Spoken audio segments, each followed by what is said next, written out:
قاضی ایاز مالکی نے، شیخ عبدالحق محدث دہلوی نے، دیگر بزرگ جو سیرت نگار گزرے، انہوں نے لکھا ہے کہ نبی پاک صلی اللہ علیہ وسلم کے اندر 100 مردوں سے زیادہ طاقت تھی.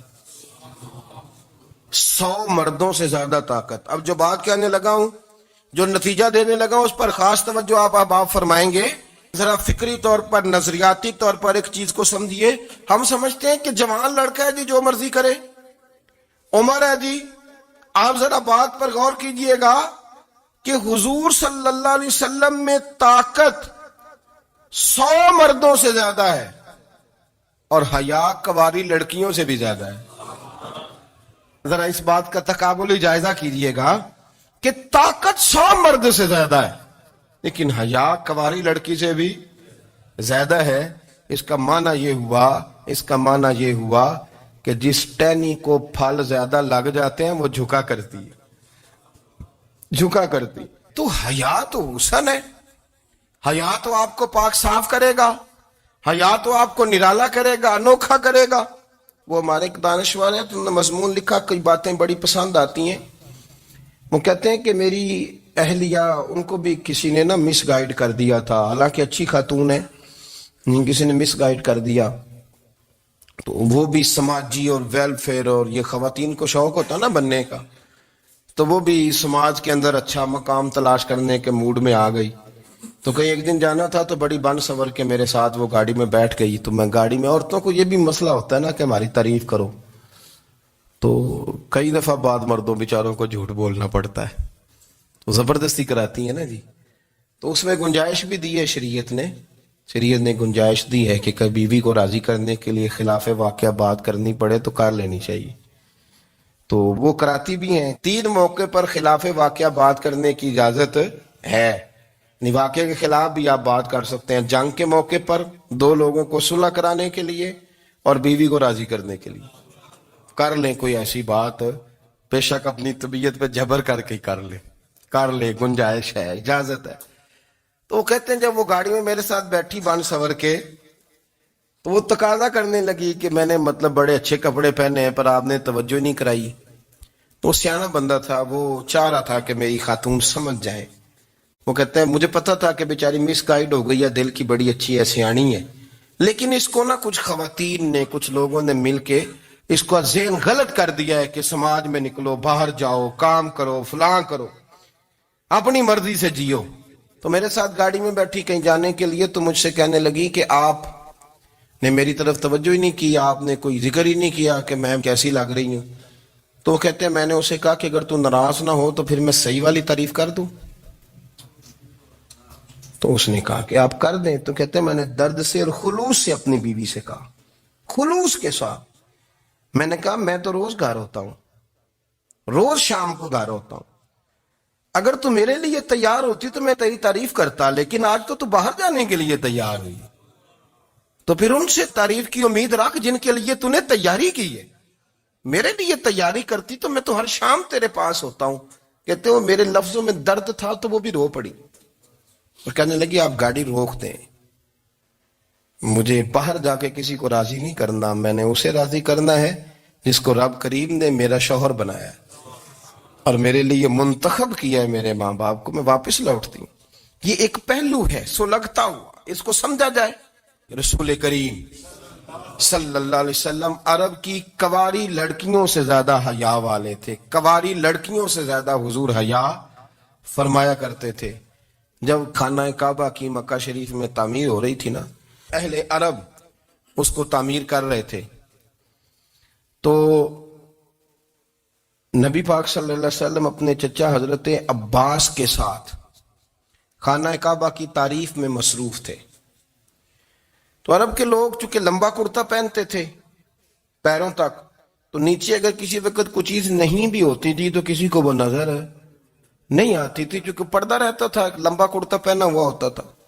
تو جب بچے، سرکار کی عمر مبارک بھی ابھی تھوڑی تھی، تو اس طرح بچے جب نکلتے تو وہ کئی دفعہ اپنی تہمت اتار دیتے نیچے سے، اور کوئی مزدوری کرنے لگتے تو 3-4 طے کر کے تہمت کی کندھے پہ رکھ لیتے. جس طرح کبھی دیہاتوں میں لوگ کپڑا سر پہ رکھتے تھے کہ اوپر اگر کوئی وزنی چیز رکھیں گے تو وہ تکلیف نہیں دے گی. نبی پاک صلی اللہ علیہ وسلم بھی سب لوگوں کے ساتھ خانہ کعبہ کی تعمیر میں شامل تھے. تو حضرت عباس رضی اللہ تعالیٰ عنہ نے کہا حضور سے، ابھی اللہ نے نبوت بھی نہیں فرمایا تھا، بھتیجے آپ بھی تامد اتاریے. یہ صحیح مسلم میں حدیث موجود ہے. اور اس کو کندھے پہ رکھ لیجیے، آپ اینٹیں اٹھا اٹھا کے لا رہے ہیں تو ذرا آپ کو تکلیف نہیں ہوگی. تو سرکار دو عالم صلی اللہ علیہ وسلم سے یہ بات کہی اور پھر جلدی سے حضور کی تہمت کو نکال کے نا، حالانکہ لمبا کرتا پہنا ہوا ہے، تو وہ جیسے ہی ان کے کندھے پہ رکھا اینٹیں رکھنے کے لیے تو سرکار تو زمین پہ گر گئے، بے ہوش ہو گئے، آنکھیں آسمان کی طرف. اور پھر حضور پکار رہے ہیں آزاری آزاری آزاری، میرا تامت دے دو، میرا تامت دے دو.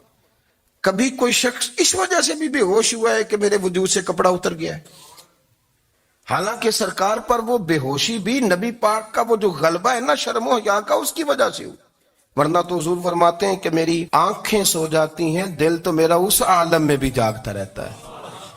تو سرکار زمین پہ تشریف لے آئے، آنکھیں میرا تامت دے دو، میرا تامت دے دو. تو جلدی سے انہوں نے تامت دیا تو حضور نے باندھ لیا. پھر طبیعت مبارک میں تسلی ہوئی. یعنی ہم اس رسول کے غلام ہیں کہ جن کے تو وجود سے کپڑا اتر جائے تو حضور برداشت نہیں کرتے، قبول نہیں فرماتے، تکلیف شروع ہو جاتی. لیکن یہاں نوجوان ہیں اور بڑا قد کاٹ ہے اور بڑے بڑے سمجھدار لوگ ہیں، گرمی آتی ہیں تو شارٹ کپڑے پہن کے گھومتے ہیں. ان کو خیال نہیں کہ یہ وہ والا لباس ہے جو باہر تو کیا گھر میں اماں کے سامنے نہیں پہننا چاہیے، بہنوں اور بیٹیوں کے سامنے نہیں پہننا چاہیے. آپ کی گفتگو میں شرم و حیا ہو، آپ کے لب و لہجے کے اندر حسن ہو. آپ کو پتہ ہے نبی پاک صلی اللہ علیہ وسلم نے فرمایا میری امت میں سب سے زیادہ حیا کرنے والے عثمان غنی ہیں.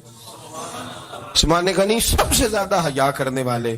آپ فرمایا کرتے تھے جب سے حضور کا چہرہ دیکھا ہے میں نے کبھی اپنی شرمگاہ بھی نہیں دیکھی، میں نے آنکھوں کا وضو نہیں توڑا، اور جب سے حضور کے دست مبارک میں نے بیعت کے لیے سیدھا ہاتھ بڑھایا تو پھر سیدھا ہاتھ میں نے کبھی گندگی کو نہیں لگایا. حیات. آپ باتھ روم کے اندر بھی غسل فرماتے تھے تو کپڑوں سمیت کرتے تھے. کسی نے کہا حضرت جی واش روم کے اندر کیوں نہیں کپڑے اتارتے؟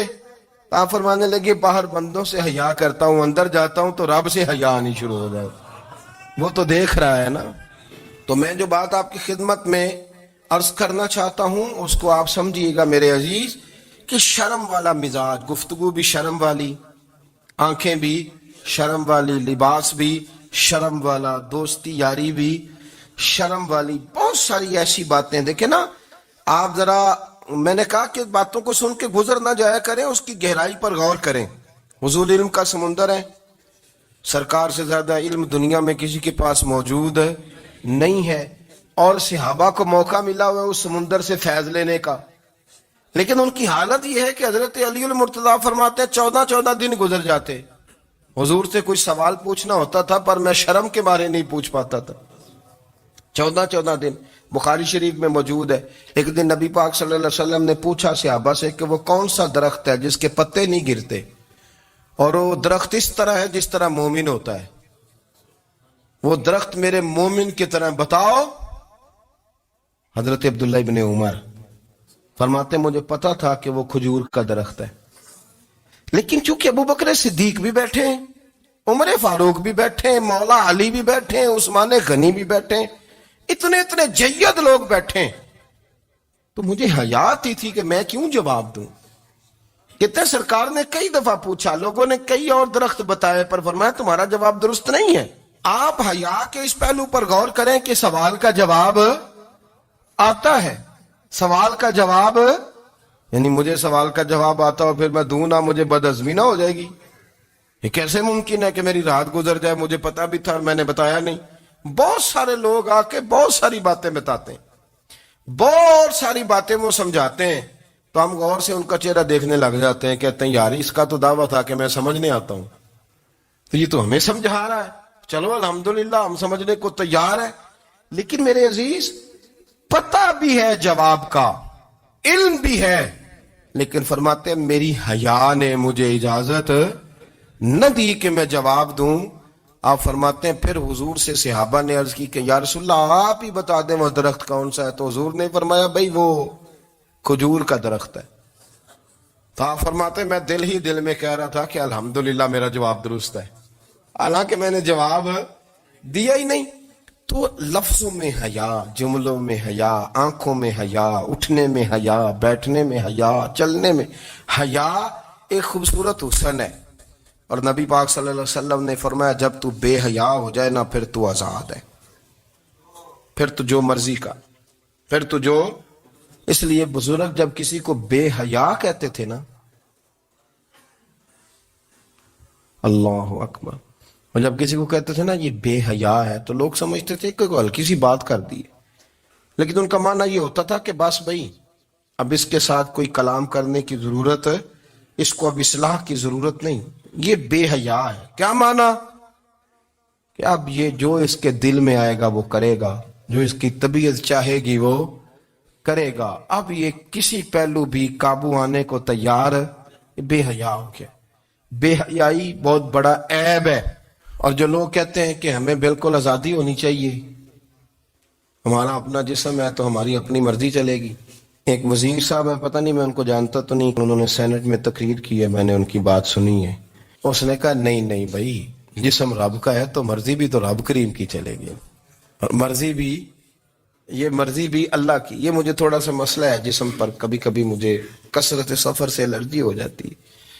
میرے ساتھ لوگ نا دل سے پیار کرتے ہیں، شاید ہی کوئی اچھا ڈاکٹر ہو جس تک میرے سنگی مجھے لے کے نہ گئے ہوں، پر جسم اللہ کا ہے نا، مرضی بھی جب وہ چاہے گا صحت دے گا. کیوں کچے کاموں میں لوگ پڑ گئے، کیوں غلط لوگ سوچ میں پڑ جاتے ہیں؟ یہ اسی کا ہے. اور جب وہ چاہے گا، آپ اس بات کو اچھے طریقے سے سمجھ لیں کہ جو اپنی مرضی چوکوں چوراہوں میں کر رہے ہوتے ہیں نا، جو مرضی گندمند، وہ جانور ہوتے ہیں، وہ جانور ہوتے ہیں جو نہ چوک دیکھتے ہیں، نہ گلی دیکھتے ہیں، نہ انہیں پتہ ہوتا ہے کہ جگہ کون سی ہے. وہ انسان، میں نے کہہ دیا جو میں نے کہنا تھا، میں نے کہہ دیا، وہ جانور ہوتے ہیں. اور جو کچھ انسان ہوتے ہیں نا، ان کے اندر کچھ نہ کچھ پھر شرم حیا بھی ہوتی ہے. وہ چوکوں چوراہوں میں وہ حرکتیں اور وہ کام نہیں کرتے جو جانور کرتے ہیں. ان کے لیے بڑے پردے ہوتے ہیں، ان کے لیے بڑی باتیں ہوتی ہے، ان کے لیے بڑا کچھ ہوتا ہے. جو بالکل آزاد ہو جائے، کوئی پتہ نہ ہو کس وقت کیا کہنا ہے کیا کرنا ہے، تو پھر وہ دائرہ انسانیت سے خارج ہو جاتا ہے. ہم آپ کو کیا دعوت دیں؟ آپ تو وہ باتیں کر رہے ہیں جو اسلام کا انسانیت کے حق میں بھی ٹھیک نہیں. آپ تو وہ والی باتیں کر رہے ہیں جن کا انسانیت بھی تقاضا نہیں کرتی کہ یہ باتیں ہونی چاہیے. لیکن ایک بات، میں تو جذباتی نہیں ہوتا، میں بڑے غور سے چیزوں کو دیکھتا ہوں، سنتا ہوں. اور نہ میں ان موسمی مینڈکوں کی، وہ مجھے عاتق صاحب کہنے لگے جی بڑے بڑے مولوی ایک بندے کے ساتھ بیٹھے ہوئے ہوتے تھے اور وہ روزے میں بڑے بڑے درس دیتا تھا تو وہ بھی فلانی فلانی حرکتیں کر رہا ہے. تو میں نے کہا ہم نے تو پرانا کہا تھا کہ موسمی مینڈک ہے، تو پرانے کہہ رہے ہیں کہ اداکار ہے، تو وہ جہاں کاسٹ کریں گے وہاں وہ اداکاری کرے گا. آپ کسی مذہبی جگہ کر لیں تو وہاں کر لے گا، کہیں اور جگہ کریں گے تو ہم تو پرانا کہہ رہے ہیں. تو کسی کو کبھی سمجھ آتی ہے تو کسی کو کبھی اور جگہ جا کے سمجھ آتی ہے. ہم ان لوگوں سے پریشان نہیں ہوتے. کیوں؟ سن لیں، کوئی مایوسی نہیں. ان کے اندر جتنا زور ہے وہ لگائیں. یہ ملک بنا ہے رسول اللہ کے نام پہ، یہ اللہ نے تحفہ دیا ہے امت مسلمہ کو. یہ نبی پاک کے نام پہ بنا ہے تو یہاں جھنڈا بھی وہی والا بلند ہونا ہے جو مدینے والے رسول کا جھنڈا ہے، اور یہاں وہی کام چلے گا جو نبی پاک نے بیان فرمایا. تو اس طرح کئی لوگ آتے ہیں، وہ شور شار کرتے ہیں، چلے جاتے ہیں. اتنے نہ پریشان ہوا کریں. بہت سارے لوگ تو بیچارے اس قابل بھی نہیں ہے کہ ان کا نام لیا جائے. مطلب اتنا ہم ان کو اہمیت دے دیں، ان کا ذکر کریں، ان کا نام لیں، ان کی بات کریں، وہ بیچارے اس قابل ہی نہیں ہے. مطلب سٹیٹس ہی نہیں ہے ہمارا. اتنے فارغ ہیں ہم کہ اب جو بندہ آئے گا کہانی چھیڑے گا تو ہم چھیڑ جائیں گے. اور بھائی اللہ کا فضل ہے الحمدللہ تعالی، لوگوں نے بڑا شور کیا اور بڑے زمانے سے دنیا شور کر رہی ہے، پر اللہ کے گھر مسجدیں بھری ہوئی ہیں. یہ جو بچیوں کو بچے مس گائیڈ کرتے ہیں، انہیں بڑے بڑے خواب دکھاتے ہیں، وہ بیچاری ماں باپ کو چھوڑ کے، بہن بھائی کو چھوڑ کے اس کے ساتھ شادی کرتی ہے. پھر جو اس کا بعد میں حشر ہوتا ہے، آپ ادلیاں نو سردار پہن تکے تے شرما والیاں نو جھوٹے ڈولیاں دے. پھر وہ بیچاری ماں باپ رکھتے نہیں، وہ ظلم کرتا ہے تو کتنی بڑی تکلیف میں وہ بچی آ جاتی. نازک شیشی ہوتی ہے نا تو ٹوٹ جاتی. یہی حال اب جدید خواتین اور یہ جو کچھ اینکر پرسن ہیں، یہ اصل میں نا یہ آپ کو سیاست سکھاتے ہیں، لیکن یہ مادر پیدر آزاد لوگ ہیں، بالکل آزاد۔ یہ تو علماء شور نہ کریں، بات نہ کریں، گفتگو نہ کریں، مشائخ بات نہ کریں، اور یہ جو کچھ سنجیدہ اور دینی طبقہ ہے یہ کوئی شور نہ کرے، یہ تو روڈوں پہ ننگے ہو کے آ جائیں معاذ اللہ۔ خوفناک نظریہ رکھتے ہیں یہ لوگ۔ عورت کو کہتے ہیں تیرے حقوق ہم تجھے لے کے دیں گے، مثلاً وہ کون سا حق ہے جو تم نے لے کے دینا ہے؟ میرے نبی کریم صلی اللہ علیہ وسلم اس کو بیٹی بھی بنایا ہے، اس کو بہن بھی بنایا ہے، اس کو ماں بھی بنایا ہے، اسے بیوی کا عالی شان رتبہ بھی عطا فرمایا ہے۔ اور چونکہ بیٹی کا بھی حق بڑا بیان کیا جاتا ہے، بہن کا بھی، ماں کا بھی، اور بیوی کے معاملے میں لوگ سمجھتے ہیں کہ زیادہ بات نہیں کرنی چاہیے، شاید مسئلہ خراب ہو جائے۔ حالانکہ نبی پاک صلی اللہ تعالی علیہ وسلم نے بیوی کے بارے میں پتہ کیا فرمایا؟ فرمایا جب تم نکاح کر لیتے ہو تو اپنا ایمان محفوظ کر لیتے ہو۔ اب میں اس کی شرح نہیں کرتا، اب خود کر لیجئے گا کہ وہ ایک ایسی شخصیت ہوتی ہے کہ جس کی موجودگی میں آپ کا ایمان محفوظ ہے۔ اب میں نہیں سمجھتا کہ اس سے بڑی بات کوئی اور ہو سکتی ہے، جس کی موجودگی میں آپ کا ایمان، اور بھئی یہ حدیث پاک عرض کر رہا ہوں، نکاح جب کوئی کر لے تو اس نے اپنا ایمان مکمل کر لیا۔ اس کا معنی یہ ہوا کہ آپ کا ایمان محفوظ ہے اس کی موجودگی میں، تو اس سے زیادہ بھی، یعنی ایمان سب سے قیمتی چیز ہے نا، تو اس کے محفوظ ہونے کی وجہ حضور نے نکاح بیان کر دی۔ تو اب میرا خیال ہے بیوی اگر کوئی اس سے بڑا حقوق مانگے گی تو بیوقوفی کرے گی۔ اتنا بڑا درجہ نبی کریم نے اسے عطا کر دی، اتنا بڑا مقام دے دیا کہ تو خاوند کے ایمان کے محفوظ ہونے کا ذریعہ بن گئی ہے۔ عورت کو جو حقوق رسول کریم صلی اللہ تعالی علیہ وسلم نے عطا فرمائے، نبی پاک نے جو حقوق دیے، دیکھیں نا، حضرت عبداللہ ابن عمر رضی اللہ تعالیٰ عنہ کی اہلیہ بیمار تھی، تو جلدی جلدی سے وہ آئے، تو جب بہت جلدی ہو، سفر بڑا شدید تھا، تو آپ نے جلدی سے نماز ادا کی، جلدی سے چلے۔ آپ کے خادم کہنے لگے حضور خیریت ہے؟ فرمایا میری بیوی بیمار ہے۔ تو اس نے عرض کی حضور آپ کی اہلیہ بیمار ہے، تو آپ نے نماز بھی جلدی سے پڑھی، سفر بھی جلدی جلدی کیا۔ تو فرمانے لگے یہ وہ چیزیں ہیں جو ہمیں مدینے والے رسول نے سکھائی۔ آپ اس کیفیات کو سمجھیں کہ حضور صلی اللہ علیہ وسلم نے درس دیا۔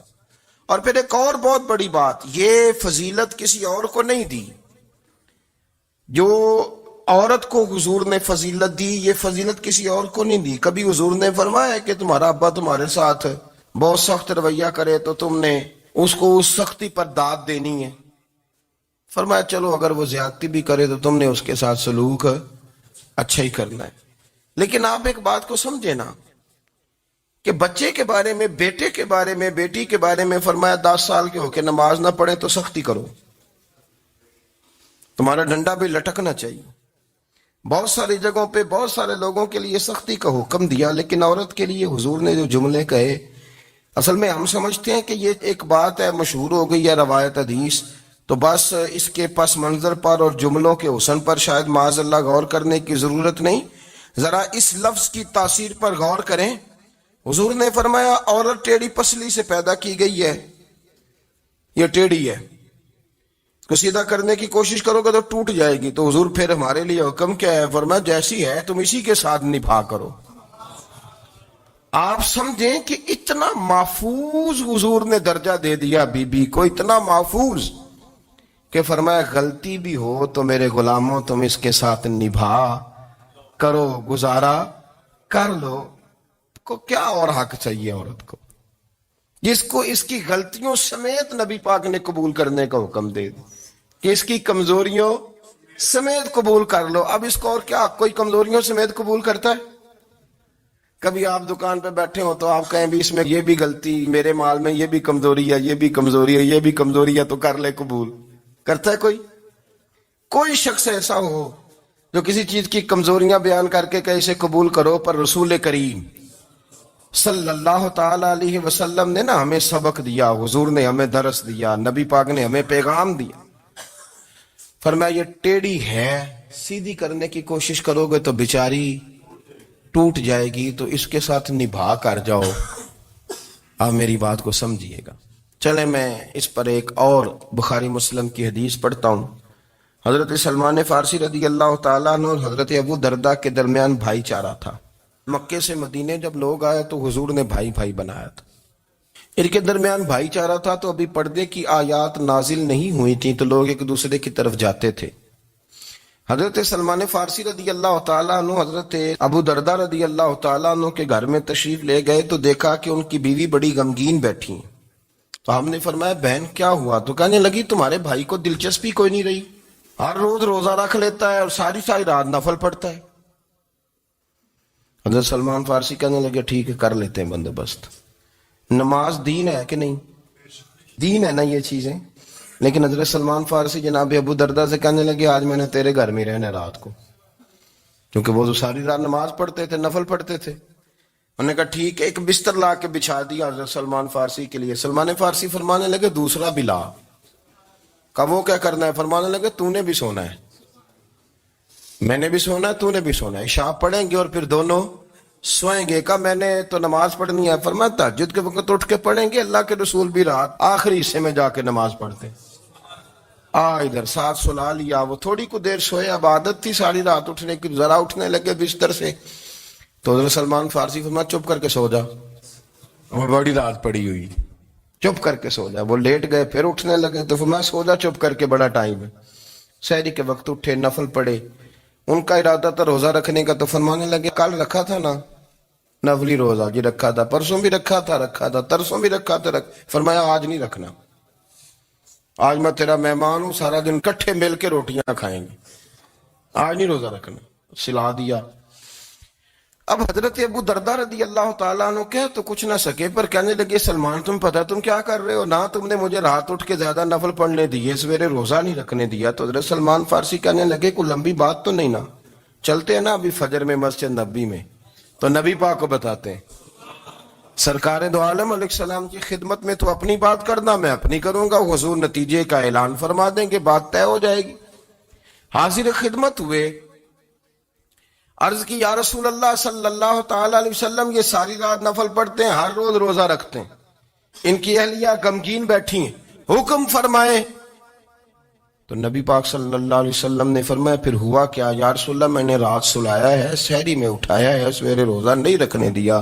نبی پاک نے فرمایا سلمان فارسی نے ٹھیک کیا، سلمان فارسی نے ٹھیک کیا. پھر حضور نے فرمایا، نبی کریم نے فرمایا ابو دردہ تیرے اوپر اگر اللہ کا حق ہے، اس کے رسول کا حق ہے، دین کا حق ہے، تو فرمایا تیری آنکھ کا بھی تیرے اوپر حق ہے، تیرے وجود کا بھی تیرے اوپر حق ہے. یہ حضور نے فرمایا تیرے بچوں کا بھی تیرے اوپر حق ہے، تیری بیوی کا بھی تیرے اوپر حق. اس حق کو بھی سمجھے، حقوق اللہ بھی ہیں، پر تیری آنکھ کا بھی تیرے اوپر.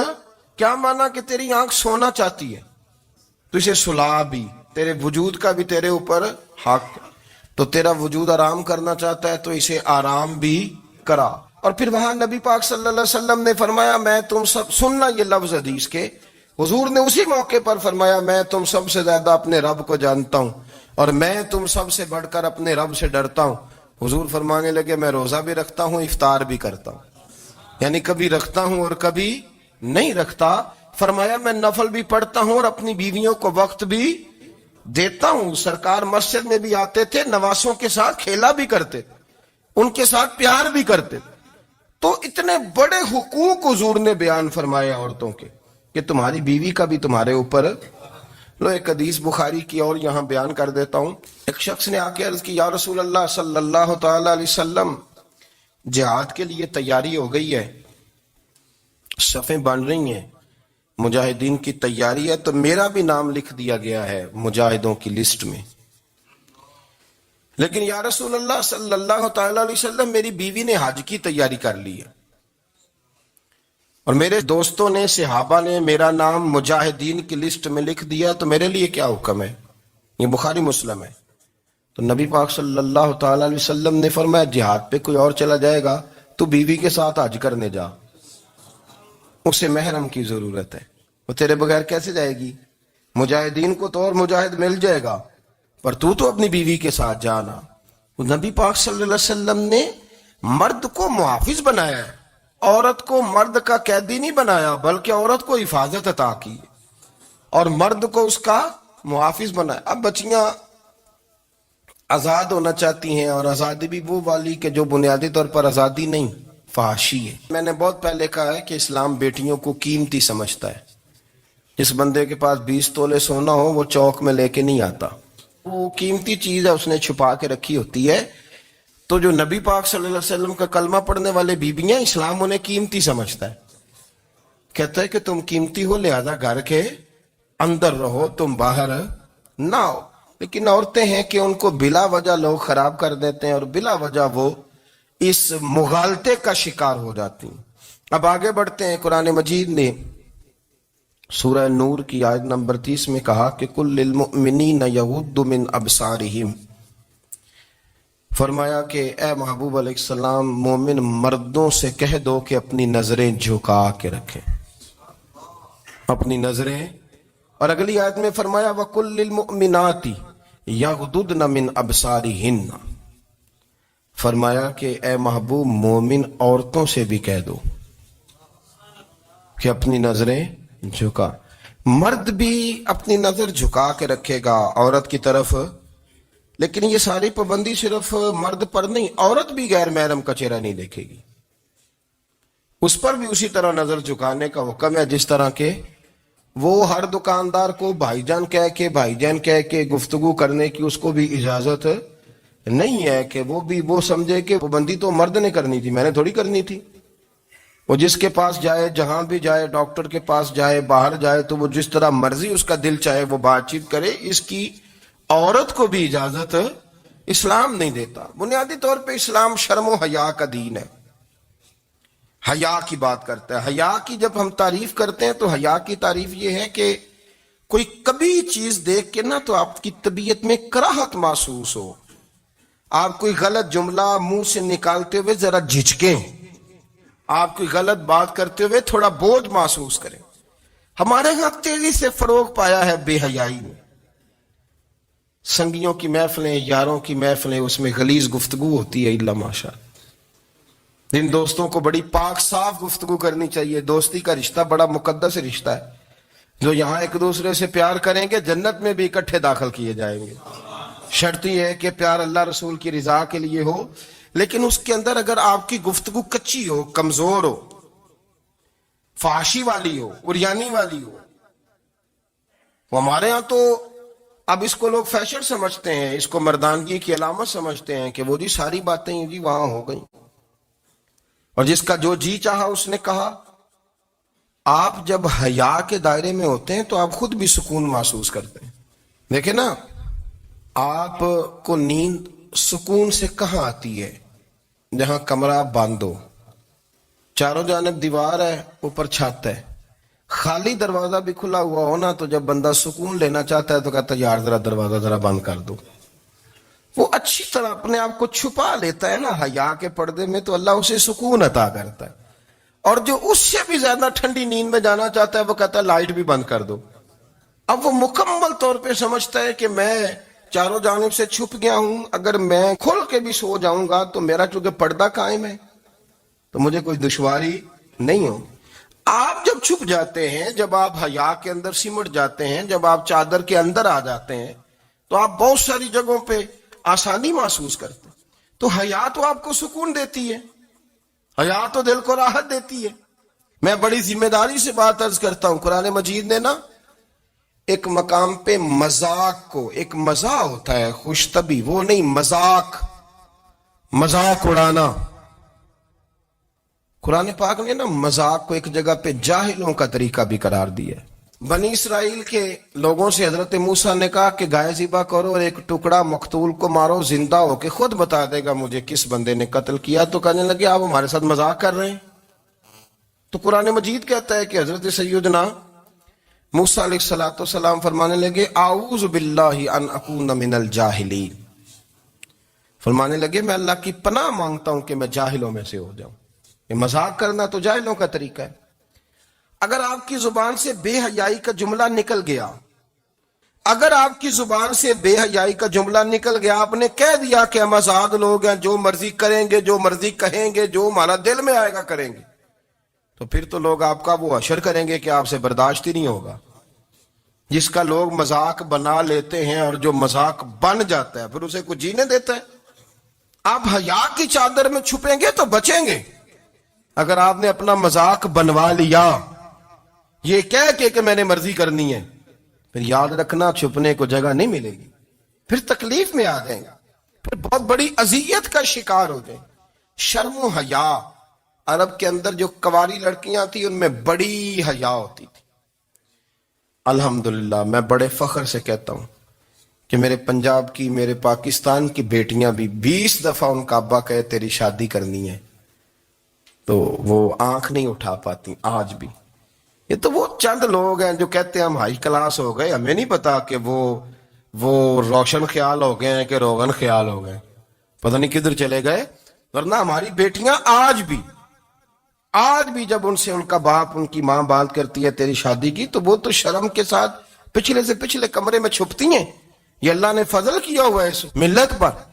تو عرب کی لڑکی بڑی حیا والی ہوتی تھی، اس سے کوئی بات کرنی پڑتی تھی تو 20 دفعہ بات کی جاتی، پھر بھی وہ عورت چھپتی پھرتی تھی. حضرت عائشہ صدیقہ رضی اللہ